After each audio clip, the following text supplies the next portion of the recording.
the downs and just truly know what it means to walk after Christ.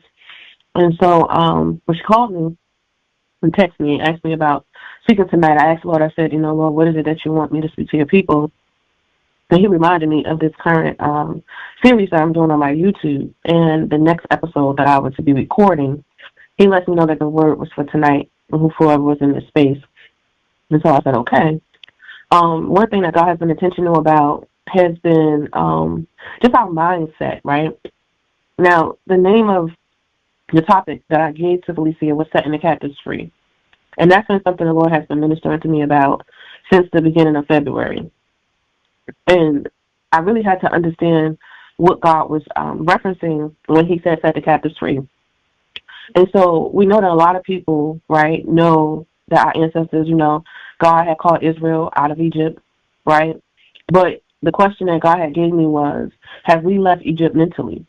And I asked God, I said, okay, well, we're not in Egypt, we're not under Pharaoh's thumb. He said, but it's a mindset. It's a certain way that we think and we process. It's really the foundation that we have before we came into covenant and was adopted into the heavenly kingdom. And so he said, are you still stuck in survival mode? Because when your spirit has been trained by survival mode, it takes the presence of God to retrain you in faith. And so short version would be to ask you, are you operating out of survival mode, your will, your way of doing things, getting by, fixing problems, etc., or have you really learned to truly walk by faith? And so the scripture text comes from Exodus 13:21 and 22, Exodus chapter 40. I mean, the whole Exodus is so much. I even reread it to be able to minister to you guys tonight, and I just got so much more than what I did originally. So Exodus chapter 13, again, Exodus chapter 13, verses 21 and 22, Exodus chapter 40, verses 34 through 38, and Numbers chapter 9, verses 15 through 23. That's basically what I'm going to be speaking about tonight. So when God brings you out of Egypt, he doesn't really just, speak about location. He's speaking about how he is changing your dependency. When you begin to learn how to depend on God, and that truly requires you to walk by faith, and like we say, not by sight, because it's the word, but are we truly doing that? Right? The children of Israel, they had to learn that deliverance was not complete until they stopped living by fear, until they stopped living according to their flesh, until they stopped living by wanting to control everything, until they stopped living by being stuck in survival mode and started living by the presence of God. We know Egypt is not just a place, right? It's a system. Egypt is a mentality. Egypt is a survival pattern. Egypt, it taught us, right, to depend on what we can see. Move only when it makes sense, right? And hoard out of fear. I don't know about you. I know I was a hoarder. I could be a hoarder. I don't want to lose something. I'm going to keep it, right? Because I may need it another time, and I want to make sure that I had it, right? But that's truly living out of fear, right? We understand Egypt teaches us that we got to control everything. If we don't know how it's going to go, if we can't see it, then we can't trust the fact that it's going to happen, that it's going to take place. And we expect pressure and lack in everything. If it doesn't make sense, we're not under pressure. We think it's not going to work. We don't see clearly. And that truly helps us to understand that we're still stuck in a mindset of bondage. We panic when we don't know what's about to happen next. And God never intended for his people to be led by trauma. He intended for us to be led by his presence. So that means the real question is, did you leave Egypt? Did you? Have you left Egypt? And it's not a word of condemnation. It's a word to help you be edified, to help you place your feet on the right path, to help renew your mind, to help you understand and to bring clarity as to why you have been stuck mentally in bondage and fear and anxiety with the same cycles. And so Exodus 13:21 through 22 says, and the Lord was before them by day in a pillar of a cloud, and led them the way by night in a pillar of fire. The first thing God gave them after deliverance was not a map. He gave them his presence. And this is important to us. Why? Because many people want instructions without intimacy with God. They want to know how things are going to happen. They want to know how you're going to do this, God, how you're going to do that, God. But they're not used to the intimacy, communing with God, knowing how to get God to respond and answer, knowing what it takes to move God, to shift God, because they don't have that intimacy, right? But God was showing Israel that you are not going to survive in this next season by memory, stuff that you did before, your instinct, or self-preservation. You're going to make it by following me. So when you've been delivered from Egypt, you can't keep navigating life with Egypt's mindset. You can't. And that's why we've been stagnant. And I say this from the bottom of my heart because this is why the cycles repeat. This is why it seems as if, oh, I'm going to die here. Things ain't going to change. My spirit going to die here. Or, physically. I went through a health scare physically. I had to get 3 blood transfusions. I was on around-the-clock antibiotics, around-the-clock iron, around-the-clock magnesium, around-the-clock potassium, around-the-clock fluids. And I really had to go through it and ask God, what's going on? My faith was being tested, very much so. But then I realized that the enemy wanted me to give up my faith because something happened to me that was so drastic, and he wanted to shift my mindset into operating out of fear. And I said, no, not today, Satan, not never. And when I overcame that and I still had my fear, God allowed me to know that that was a part of the test. It was a part of the test. God will test you in order to build trust. So we understand that in Egypt, they were under oppression, right? They were under oppression. They were under routine and harsh labor.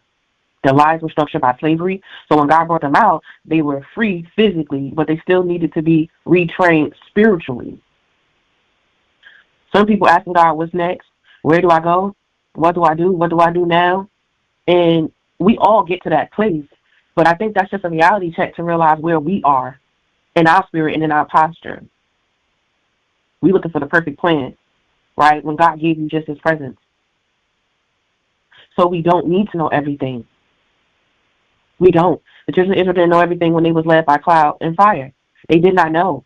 They just had to follow God's presence and know who is leading you. The presence of God was always supposed to be our normal. We was always supposed to have that relationship with God. So you have to get comfortable with understanding how to dwell among God's presence. And there's going to be a training for that. There's going to be a process for that. We can't forget that this is a part of the process. This is normal. This is what we're supposed to do. We have to remember that. And I think this word tonight was supposed to encourage someone and help affirm someone so they can embrace what season they're currently in. Because otherwise you will have confusion and you'll be led by fear. Right? It was never about Pharaoh. It was always about us being able to dwell among God, to be in his presence. So you got to remember, God didn't bring you out just to make you better. He brought you out so he could be closer to you. Right? We want breakthrough. We want money, right? We want healing. We want direction. We want peace. But do we value God's presence? Because sometimes God will give you favor when you ask him for money. God gives you grace when you ask him for healing. When you want a breakthrough. Because God's not a magician. He's a spirit. Right? When you ask him for direction, God tell you to rest, and we antsy. We on panic mode because God said rest. When you ask for direction, you ready to get up and move. You ready to do something. And God said, no, sit still. Sometimes the cloud was there for months. The children of Israel could not move. So we have to really ask ourselves, are we walking by faith? Because we are no longer governed by oppression. And we are governed by God's glory. What decisions are we making? What pressure has we been under? Right? This is something that we really have to reflect and ask ourselves because we won't be processing the process until we realize where we are in the process. And stagnation will rob you of your faith, and it will cause you to start having doubt and confusion. And then the devil will be able to sift you as weak because now you're operating out of doubt. Sometimes God's presence moves fast, and sometimes it stays still. In Numbers 9 and 15, this passage is powerful because it shows something many believers struggle with. As I come to a close, because I only had 15 minutes, God decides both our movements and our stillness. He decides both our movements and our stillness. God was teaching them not just where to go, but how to trust him. The stillness is in how we trust God. Because people that are stuck in survival mindset often struggle with stillness. They don't know how to be still. They're questioning God. Why? If I stop, I'll fall behind. If I don't force it, it won't happen. If I wait, I miss my opportunity. If I'm not moving, I'm failing. Staying put under God's presence is still progress. We have to remember that. If we stay put under God's progress, if we stay put under God's presence, it's still progress. If we're in the wilderness and we're still with God, we're still making progress because we're with God. He's leading us. So we got to remember the delay is not punishment. Sometimes the delay is training.